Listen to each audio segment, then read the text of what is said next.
You know, I know that we need some power today, and so I can't help but getting.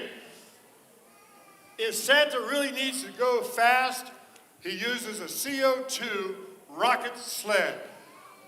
Kaylee, let's get a round of applause for Kaylee.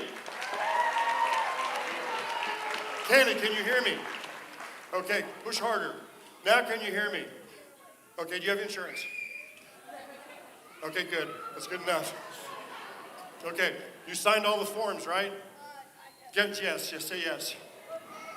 Okay, so this is Isaac Newton, action-reaction.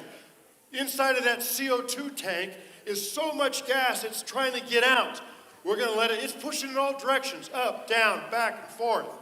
Most of you think that is gonna make it go, but actually it's the push inside the tank this way. Cover your ears. Here we go, are you ready? Hold on, put your seatbelt on. I don't think there's a seatbelt, I don't know. Here we go, ready? Get ready to catch them.